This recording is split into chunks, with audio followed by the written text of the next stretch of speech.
I'm Zibusiso Zulu. I'm here to do the presentation on my final assessment on KGG 731.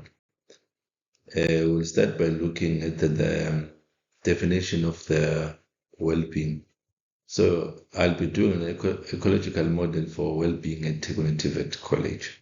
So well-being, as per Bogonov and PAL 2015, is defined as a dynamic state related to students' personal and social goals linked to multiple domains which include cognitive, psychological, physical, social, and material that are measured through subjective and or objective indicators. When looking as a college, there are constitutional mandates that support health and well-being. So it means there are acts and policies that we need to follow. We start looking at the CET Act, Act number 16 of 2006. The Act regulates the composition and interaction of college various structures with a view of overall well-being. So it talks about employment of staff, teachers, talks about governance. The same Act advocates for full personal development of students through community support services. The other one will be the Mental Health Care Act number 17 of 2002, which deals in making sure that we provide care and treatment and rehabilitation to persons who are mentally ill. The other one will be the Strategic Policy Framework on Disability for Post-School Education and Training System of 2018. That one will be catering for needs of students with disabilities by providing their support upon entry. So we must make sure that we support our students that are disabled within the colleges. And we have white paper 6 on special needs education, which makes a provision for inclusion of learners with barriers to learning in mainstream classroom. Here we're looking at the college framework where we're looking at the vision and the values of the college. So when making the vision or working on the vision and the values, we must make sure that we are in line with the laws, the policies from our mandate. So the vision of the college is to empower and skill through vocational education that is inclusive and relevant to the economic and social goals of South Africa.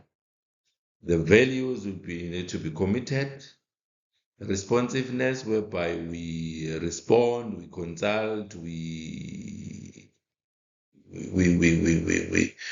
offer programs that are needed by the community or by the industry.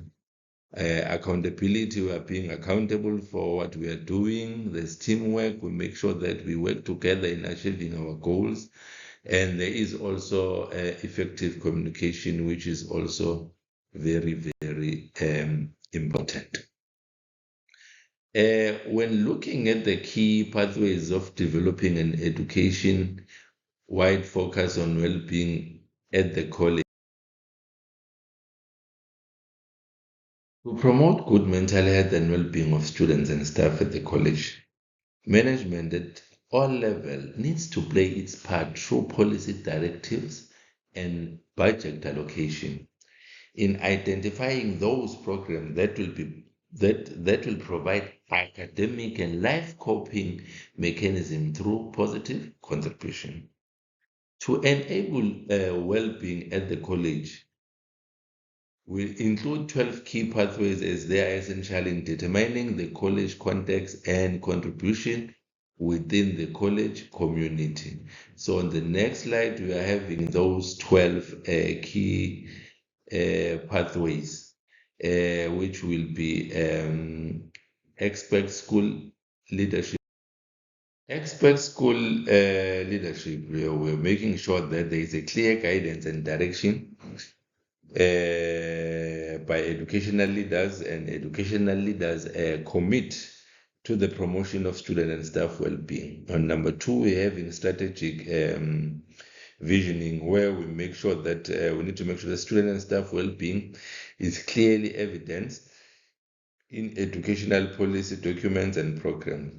The educational community has a clear strategic vision of well-being. So the strategic vision must make sure that it cater for the well-being of students and staff. When looking at number three, where we're looking at quality teaching and learning, in that, we must make sure that there is a clear focus on the enhancement of student engagement with learning. There must be early intervention and targeted student support is provided for students who show signs of social and emotional and behavioral problems. So we must make sure that students are being supported. At number four, we have a supportive, caring, and inclusive school community. In that, there must be individual needs to feel safe. Individual needs to be treated fairly. They must feel included. There must be mutual respect. Individual must experience positive learning behaviors. At number five, we have a safe learning environment. So in that, we need to make sure that there is effective stakeholder communication strategies that are being used. Bullying, violence, harassment, and threats are managed in a timely manner, so quickly respond to that. Number six, we've got social and emotional competencies. On that one, the presence of programs that develop resilience, the presence of programs that develop effective emotional intelligence, and managing stress. When looking at number seven, we've got a sense of meaning and purpose. The provision of opportunities for active pursuits and special interest. Number eight, we've got using monitoring and evidence of strength-based approaches. Number nine is strategies encouraging a health lifestyle. 10, programs to develop pro-social values. 11, family and community partnership. 12 is spirituality.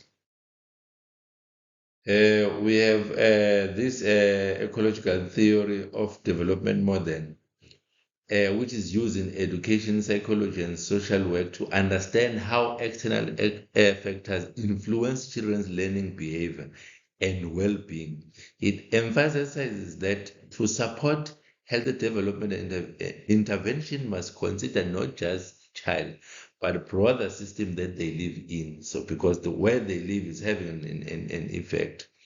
It explained that human growth is shaped by multiple layers of environment, ranging from immediate family to broader cultural and social um, influences. It has different stages where it have microsystem, mesosystem, exosystem, and macrosystem. So here we're looking at the college environment and culture of commitment of well-being. So we'll be using the growing inclusive well-being model by Carter S. and Anderson C. in 2018. It talks about three stages where we'll be looking at welcome me, know me, help me. Because in that one, it's having the enablers, well-being support by the community, individual, and structural. Student must be welcome, must be known so that you know where to support, and one must help the student to learn. So it is very important to cover these stages where learners feel welcome, and we know the learners, and we help the learner to learn. Thank you very much.